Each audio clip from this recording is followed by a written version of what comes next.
Sponsored by Apex Atlanta and Talent Stream. Broadcasting live from the supply chain capital of the country, Atlanta, Georgia, Supply Chain Now Radio spotlights the best in all things supply chain. The people, the companies, the technologies, the best practices, and the critical issues of the day. Now, here are your hosts. Good afternoon. Welcome to Supply Chain Now Radio. We're broadcasting live today from the supply chain capital of the world, Atlanta, Georgia. My name is Scott Luton. I'm your host for today's session. So today we're going to be focused on the topic of modern day sales execution here in the technology age.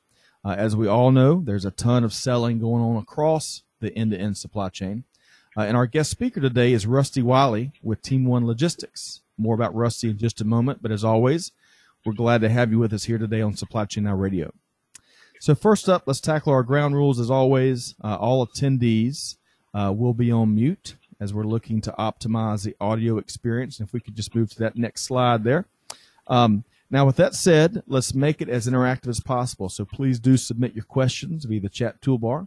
We'll answer as many as we have time for at the conclusion of today's webinar. And finally, a PDF of today's presentation and the recording will be available in the next few days to each of our attendees. So let's take a minute to recognize our sponsors here on Supply Chain Now Radio. Big thanks to our sponsor, Apex Atlanta, which has been serving the Metro Atlanta community since 1964. Apex Atlanta is a nonprofit industry association dedicated to the supply chain management space. To learn more, visit us at apexatlanta.org. Special thanks to our sponsor, Talent Stream, a WeBank certified recruiting and staffing firm that specializes in helping organizations find top talent in the engineering, the manufacturing, and the supply chain space. To learn more, visit us at talentstreamstaffing.com. All right, so let's introduce our fantastic speaker this morning. Rusty Wiley is the Senior Vice President of Sales at TeamOne Logistics, and he's an 11-year veteran in sales and marketing. Rusty is also a Wichita State University alum and fanatic. Go Shockers. In 2007, Rusty started his career in professional sports with the AAA baseball franchise in Oklahoma City. He then helped launch the sales for the Oklahoma City Thunder, which is the NBA franchise that relocated to Oklahoma from Seattle in the summer of 2008. Rusty later worked on two new stadium projects, both with San Francisco and Atlanta in the NFL from 2011 to 2016. There he focused on the market strategy and the sales execution of luxury suites and seating. Rusty's knowledge of sales process, execution, team building, and proven growth strategies have led TeamOne Logistics' rapid growth from 2016 to current, where he leads the sales team nationally for the company. On a personal note, it's my understanding in talking with Paige Siplon, the CEO at TeamOne this morning, that Rusty really got his sales career started delivering papers at age 13. But because he was so successful, the newspaper company moved him into managing a team of paper boys in just 6 months' time, which is pretty impressive. So with all that said, please join me in welcoming Mr. Rusty Wiley. Wow, that was a lot of buzzwords there, Scott, and certainly I appreciate the kind introduction. I do miss the paperboy days sometimes, but not when it's super cold outside like it is today. But I appreciate everybody joining. Really, today is going to be more of a high-level discussion. Certainly, you can teach. There are hours and hours of seminars and certainly conferences built around technology and how that technology applies to the sales process. We use a lot of it here. It's really used to align our sales process to give our sales team more time to do what we feel like they should be doing, which is selling face-to-face. Now, you may be listening along and you have a fairly short sales cycle. You could sell a product, a cell phone, or some kind of product where the sales cycle is very quick. So a lot of this may not apply to that. Our sales process, and I'll dive into that because of what we do, being more of a solution provider, is a lot longer. So what we've done is kind of reverse engineered and gone back through when we started our sales team back in 2016, understanding how would we go to the market, how would a potential client of ours go through a journey with us to becoming a client, really from actually when you kind of start at when the deal's closed and go all the way back from there. So we spent a lot of time, over a year, putting together now what has set us up for a lot of success. 2018 was a record year for our company. But more than anything, I want to use this time to encourage anyone listening, whether you're a sales leader or you're on the sales team and a sales professional, some things that you might be able to use in your sales process, either for your team or you personally, to have more success. So that's really hopefully my goal today. Not really talking a lot about TeamOne necessarily, but some things that we've learned certainly, and that I've learned over the last 11 years in counting in a sales leadership role or on the sales side myself. So this first slide, sales technology, there's certainly a ton of it out there. How do you know what to use?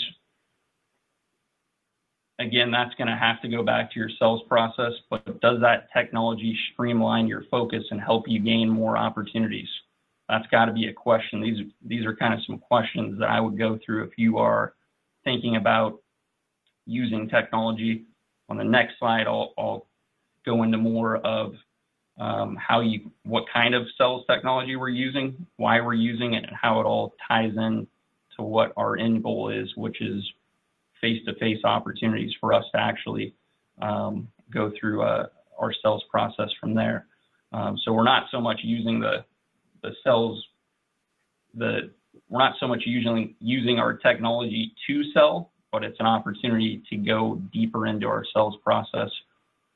Really where it starts is a face-to-face opportunity with a C-level executive. We are doing business nationally. So as you can imagine, when you're in multiple markets, you have a sales team that travels into these markets, you sort of have to have a process and a game plan to be able to execute on that and get these opportunities for the team. So I would look at, if you're looking at how to set this up, does the technology tie into your sales process? If you use automation, which is a big buzzword, does it help your team and your company's brand, or on the flip side of that, could it hurt you? And then what do you want your sales team spending more time on? Those are certainly questions that should be important and help you kind of guide through making those decisions. So a lot of tools out there. I'm going to talk about 3 that we use, and they all do different things and they all integrate together. I think it's very important that that you have integration, because it saves your sales team a ton of time, and there's a lot of transparency across that when you have tools that all tie into each other. So lead generation, outreach and automation, and CRM, really at the top of the pipeline. How do you create a sales pipeline? Obviously, you have to have leads to do that. I'm a firm believer in what I would call relentless prospecting. So our team never stops prospecting, whether it's a senior level seller or our inside sales, which we have both. We are really set up on the foundation of continuous lead generation. One of the tools that we use for lead generation is ZoomInfo. There's several out there. We've tested a lot of them. The thing that we like about ZoomInfo, really a couple things. One is it does directly tie into Salesforce, which is our CRM system. So from within ZoomInfo, we can look up leads, information on it. Has a ton of information on potential prospects. You can build lists within there. But probably the most powerful thing within ZoomInfo is it does have some direct dial access. If you're making any cold calls within your sales process, you probably know that it's not, it can be a tough sell to the gatekeeper within these organizations, especially if you're selling at the C level to navigate and get to that right person. And obviously you have to do some of that. But ZoomInfo, because of their technology embedding itself into the email servers of some of their partners where they get their data, they're able to comb email signatures and get sometimes cell phones and direct dials to C-level executives or whatever contact level that your prospects are at, and that can save you a lot of time and obviously get you directly to the person, which can be a huge thing. It also has just about everybody's email address, and then that technology with basically a couple clicks of the button, if you find the right lead, the contact that you want to put into your CRM, depending on what CRM you use, with Salesforce, it directly crosses in there. So you can send that lead right into Salesforce and your team doesn't have to manually build it in. I think that's huge from a time waster. There's a lot of stats out there, but one that I read recently is about 65% of sales executives spend 65% of their time on non-revenue generating activities. I consider typing people's information into your CRM as a non-revenue generating activity, in my opinion. So to be able to automate that step is huge. And then, from an outreach and automation standpoint, you got to be careful with this, but SalesLoft, a local Atlanta company that's really doing big things around the country, has allowed us to customize email outreach to automated in a set cadence that ties into our sales process. So essentially what our team is doing, or part of what they're doing, is taking a lead, putting it into SalesLoft, which we have essentially gone through as a team and built customized emails that look just like an email. It's not a marketing type of an email that directly goes out of the salesperson's email outbox. And it allows you to do a couple things. One, to set up a set cadence that is on time. The emails are sent when you want to send them. They look like what you want them to look like. And then it takes out any of the sales rep forgetting to send the email, forgetting to follow up, and have a set flow there. All of our emails are geared towards setting up a face-to-face meeting. So we're not trying to sell anything through the email. Very literally, the sell for us is an opportunity just to visit with them in these markets that we're going to across the country. We've had SalesLoft for about a year, and our meetings have spiked up tremendously with that. We also use it to set conference calls. Again, I'm not going to go into the details of SalesLoft. We can connect certainly offline if you have more questions in regards to just SalesLoft and how that works. But very, very customized way to automate some of the email strategy there.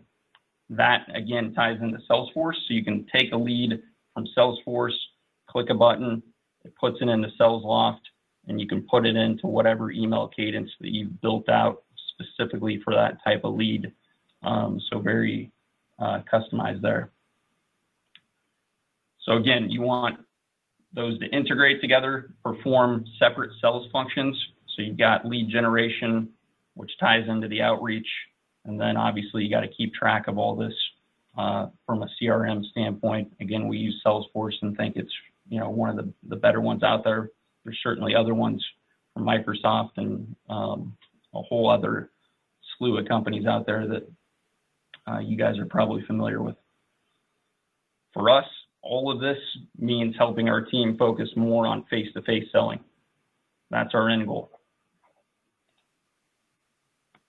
So how do you bridge the gap using technology in it, especially if you're in a complex, long-term sales environment? Again, technology must lead to face-to-face engagement with your prospects. That's really the starting point for us.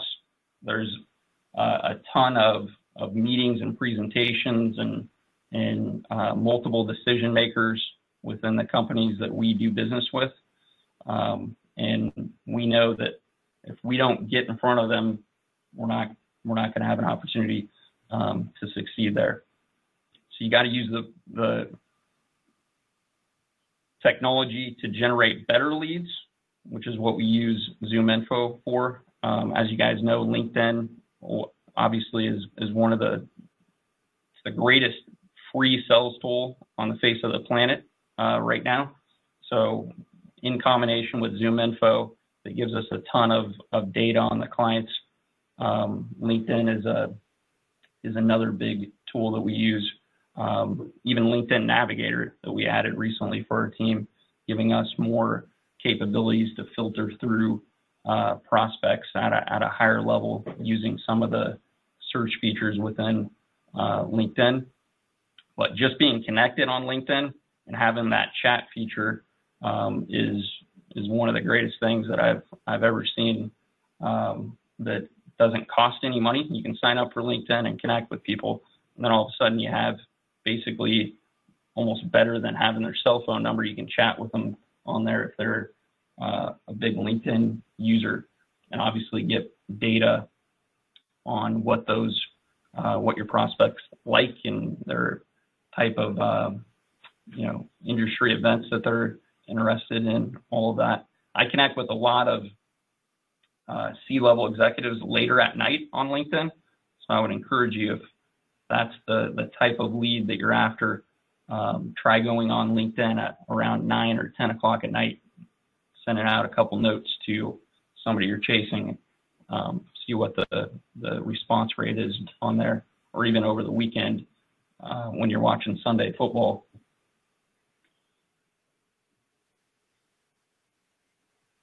So going back to bridging the gap, eliminating time wasters, we talked about that.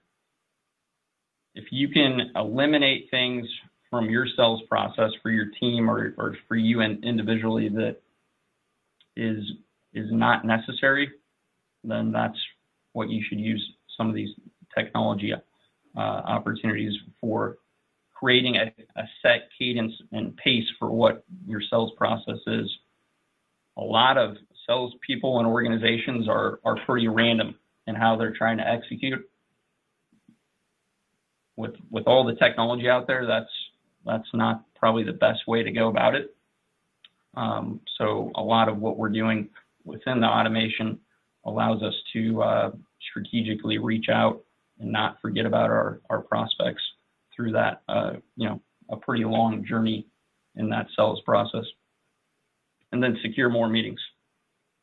If you're not face-to-face with your potential prospects, then how do you sell other than that? And if you're in any sort of industry that requires that type of interaction, then you need to look back at your sales process and ask yourself, does this lead to meetings or does it lead somewhere else? Are we trying to sell through email, or are we trying to get an opportunity to get in front of the right people?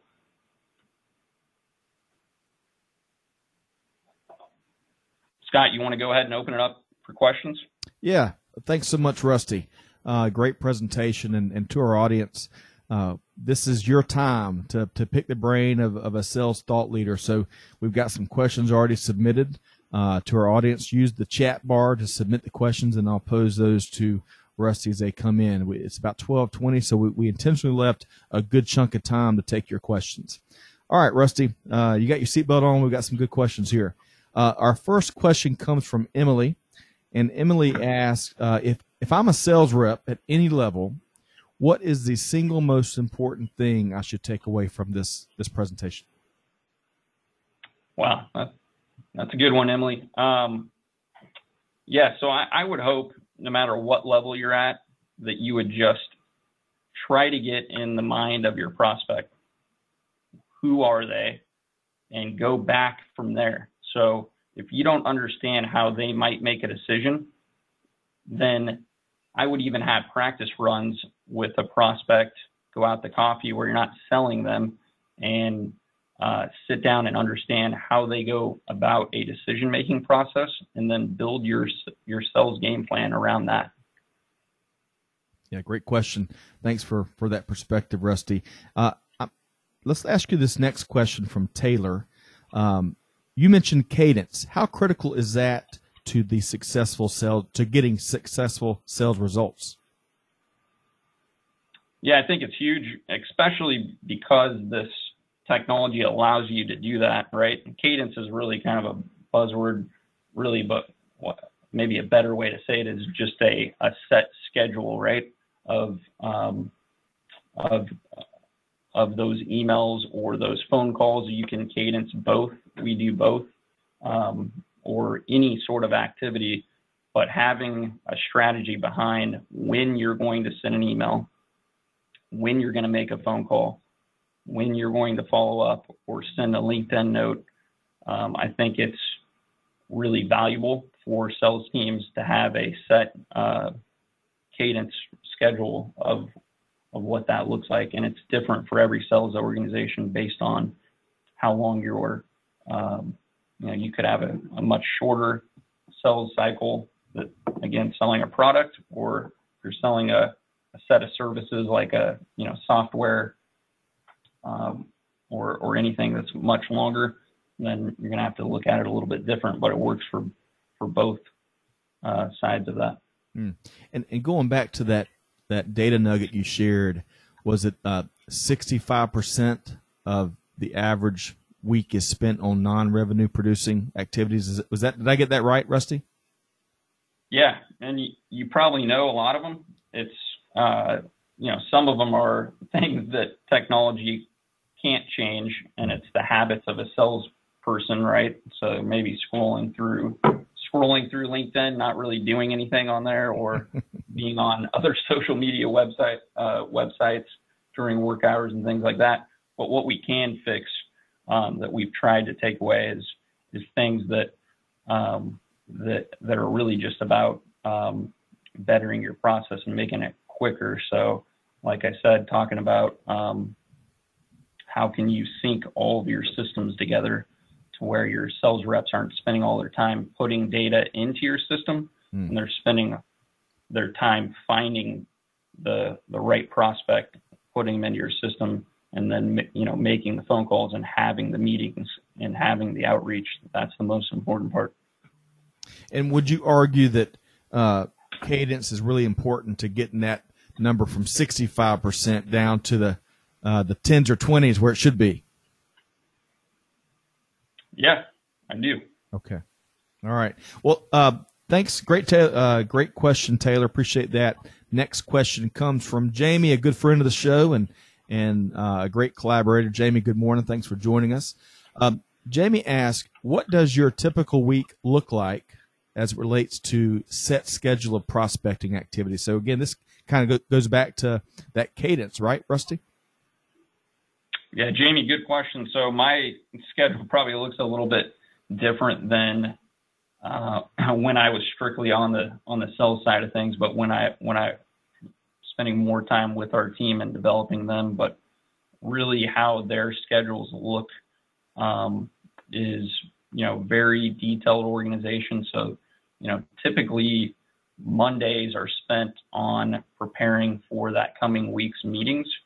But I'll go all the way back into how we handle this. And again, this would be more for a long-term type sell into multiple markets across the country. But we have about 5 senior level sales folks on our team, and they are traveling across the country every single week. We plan our trips about 6 weeks in advance.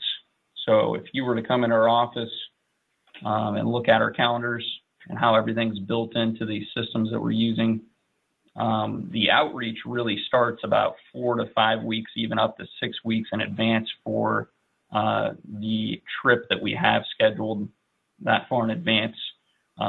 One, so we can pre-plan and have a cadence to where we're going on a week-to-week basis. Number two, to help our sales team, they have maybe 5 or 6 markets that they're focused on all the time. So when they, if a guy comes back from Dallas, Texas, he is going somewhere else the next week. And then as soon as he comes back from Dallas, he's actually already starting his next Dallas trip plan, which would be about 6 weeks out from that point.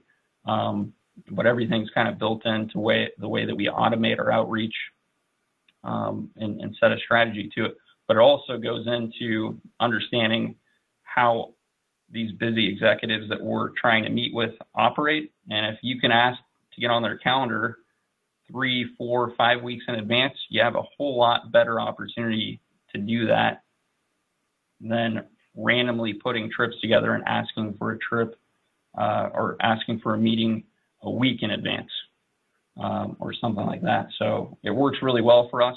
It helps us keep our calendars full, and so that's basically Mondays are streamlining that and having the sales team get their cadence together, and then typically Tuesday through Thursday it's travel into a market, and then Friday kind of a reset office day as well, and then back at it again. But again, it's all pre-planned about 6 weeks in advance or so, like clockwork, all throughout the year.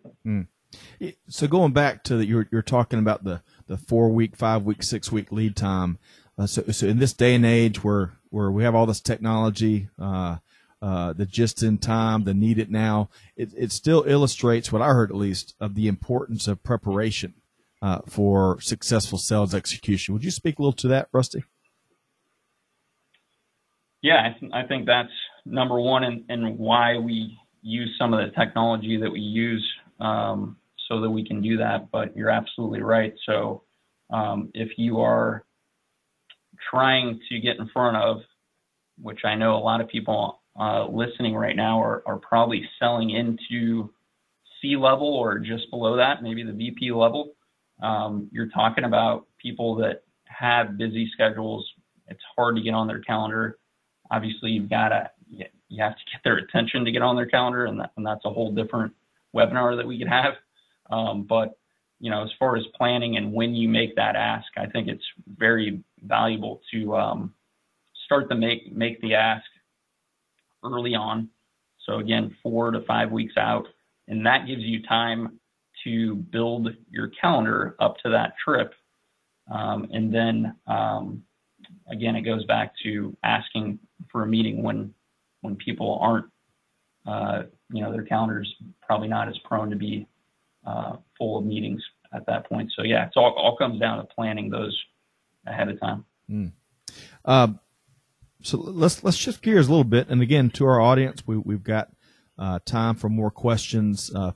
Feel free to use the chat toolbar to pose a question to Rusty Wiley with TeamOne Logistics, and we'll pose those to Rusty until time runs out.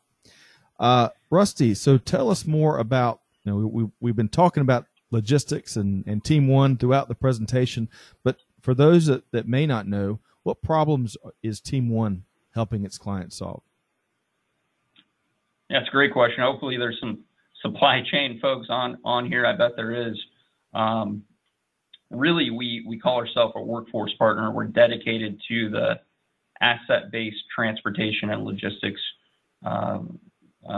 industry, and that's pretty broad. It could be a trucking company, a private fleet operation, or a third-party logistics company that has assets like a UPS Freight, for example. We are doing business in 43 states, over 110 locations with our partners. And basically, we focus on the whole workforce side. Could be for their drivers, could be for their entire organization. We have smaller to middle-sized trucking companies where every single employee, including the owner, is on our payroll. We're running payroll, doing workers' comp, and doing the recruiting of their drivers for them. So taking on a lot of risk and liability for them and providing resources to help them grow. Bigger companies like a UPS Freight, they're a monster in themselves, and we have multiple billion-dollar companies that we work with. Really, with them, it's helping them with additional resources or growing into different markets that they may not be comfortable doing, and then we provide the resources for them to do that. It's still their trucks, their assets, but we go in on the workforce side long term with them, not a staffing model at all, and handle the workforce, the drivers. About 85% of our employees, which are well over 1,000 employees now spread across 43 states, 85% of those are CDL Class A drivers, but we do some warehouse work as well, and probably some more specialized warehouse, not the typical stuff that staffing companies do. And then, we help with private fleet operations as well, but it's all focused on their workforce, providing great health benefits for them and their families to help attract them, taking on that workers' comp side of things. So safety being a big thing, and huge liability out there for these companies that we take on.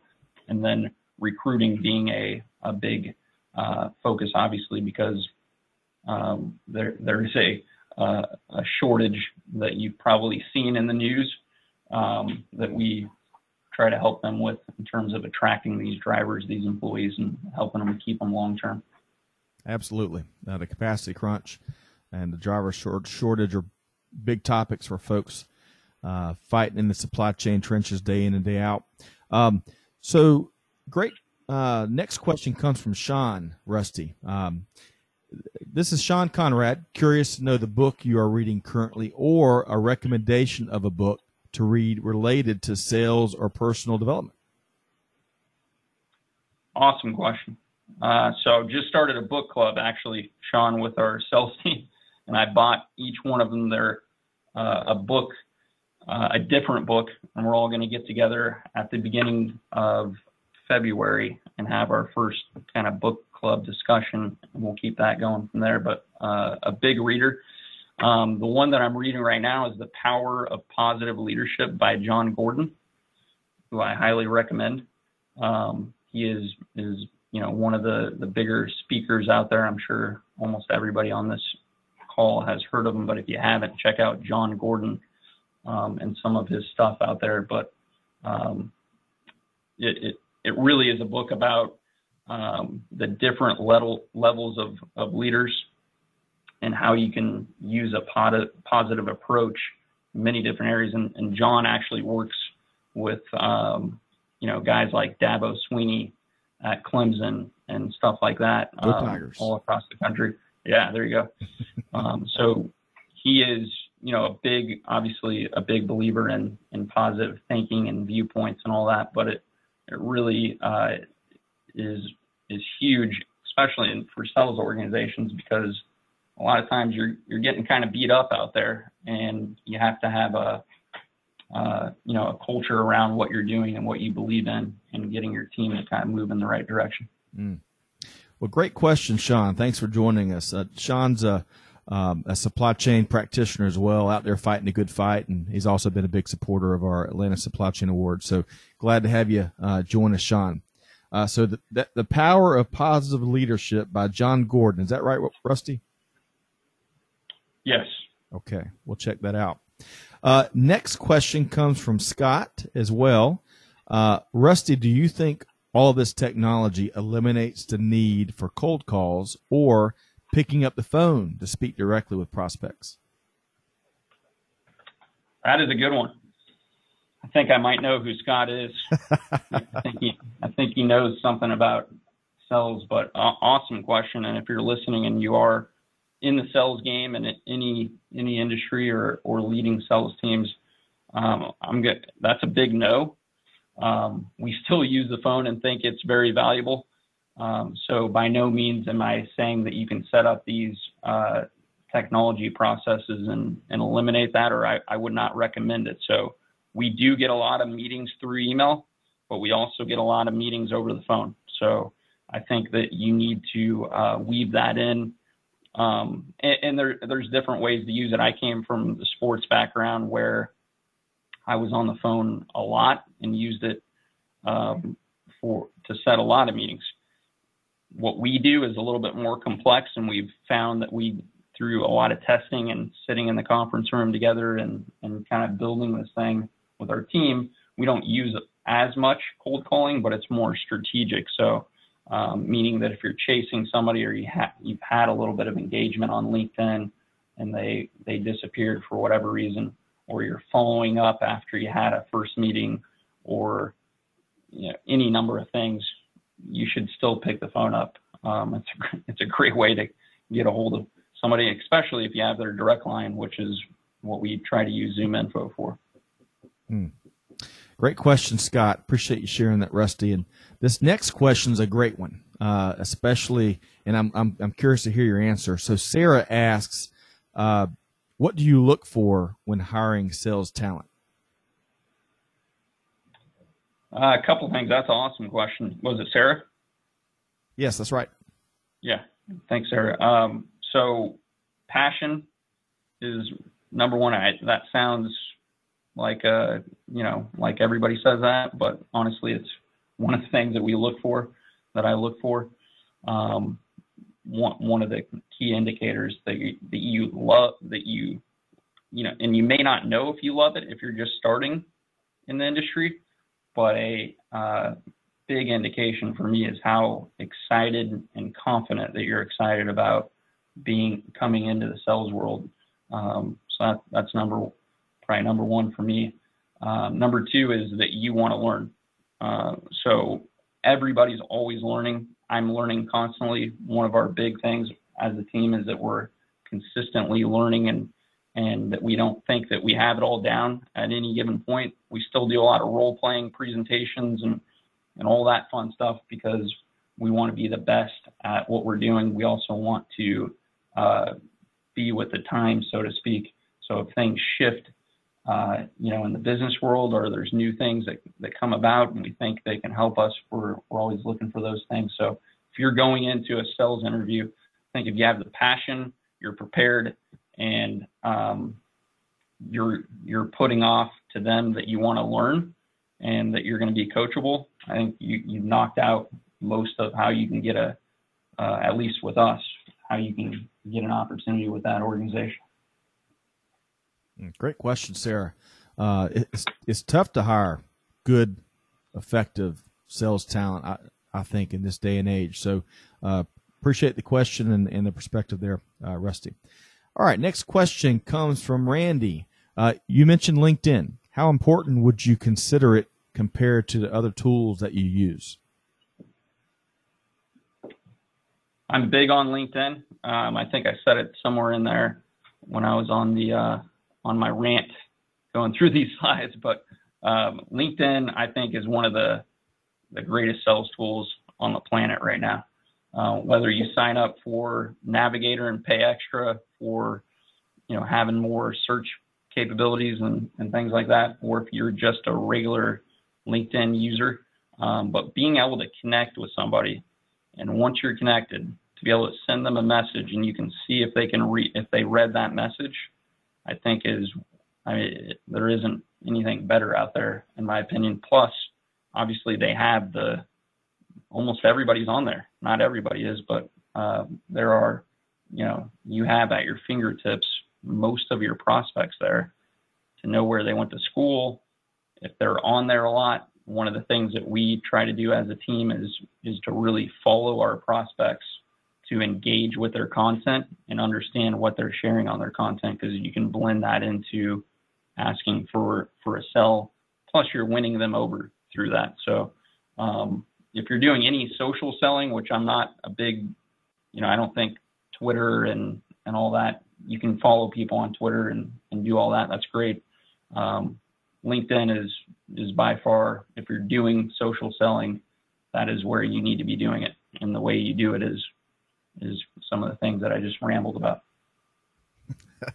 So I want to, you mentioned kind of that new college graduate and folks maybe starting their career. One of the LinkedIn messages that I need to circle back to on my end is I was asked by a recent graduate, what advice would we give someone just starting off their supply chain career? So I want to pose that same question to you, Rusty, and don't necessarily feel boxed in to speak to it from a supply chain standpoint, but what are some of the advice that you would give to new graduates, getting started in supply chain? Yeah, just I think if you're still in school, get internships. Do whatever you can to get your hands on whatever you can. I didn't know necessarily the path that I was going to take when I was in college or getting ready to graduate, but because of internships, I was given opportunities to go out into the market and start my professional career. So I think that's very valuable. Probably goes back to LinkedIn as well. LinkedIn wasn't as robust when I was getting ready to graduate, but I've actually connected with I just had a phone call with somebody that lives in Boston, I think, and he's just finishing up his senior year at college. And this happens a few times a year. Wish it would happen more, and I'll make time for people if I can. But he wants to go into sales, wanted some advice. I don't know him. He doesn't know me, but he reached out to me on LinkedIn. And I think if you're doing that kind of stuff, that's smart. So whatever you think you're interested in, connect with those like-minded people that are in those roles already.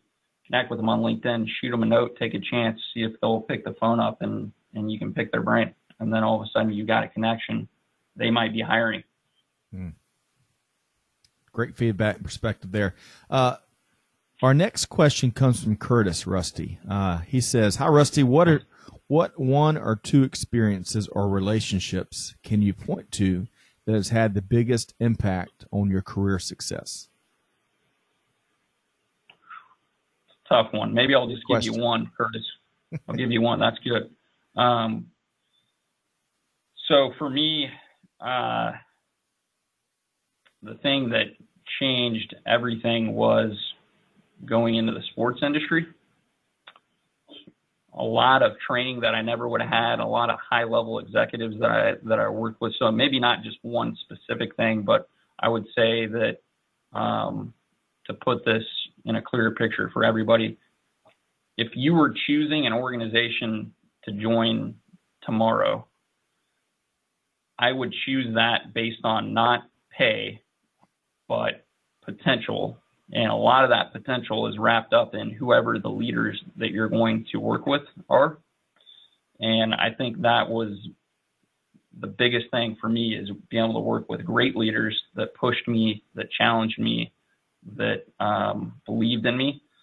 And so having training and being challenged and having things thrown at you, those are the things that you should probably be asking through interview processes. Or if you're on a team now, to go to your leadership and ask for those things or engage them at that level, if that makes sense. Yep, absolutely. And that's a great question to kind of wrap up Q&A on. So thanks for that question, Curtis, Randy, Scott, Sean, Jamie, Sarah, and Taylor. I think I got them all there. So thanks for taking those questions, Rusty. All right, so that concludes our Q&A session. Big thanks again to all our participants and the great questions. Rusty, thanks for your time and perspective today. We're going to be concluding our session this afternoon on just a few final items. So first up, Supply Chain Now Radio has recently rolled out a text-to-subscribe feature for our webinar programming. So if you're a regular attendee for our webinars, no need to continue to register on a one-off basis for our programs. To be auto-enrolled for all of our webinars, text supply chain to 42828. We'll take it from there. You can always opt out of any particular webinar as you see fit, and we hope this might make your life a little easier, easy for you to say. Next up, we want to make sure you're aware of I4Transport's 3PL and Supply Chain Summit here in Atlanta in June 2019. EFT is bringing some of the biggest industry names right here to the Supply Chain City for 3 days of thought leadership and executive level networking. Cisco, Uber Freight, Land O'Lakes, DHL are just a few of the companies that will be presenting. And you can learn more at events.eft.com. Lastly, check out our website for our upcoming webinars, podcasts, and events, and that's www.supplychainnowradio.com. Be sure to mark your calendars for the 2019 Atlanta Supply Chain Awards. Nominations and sponsorships are available.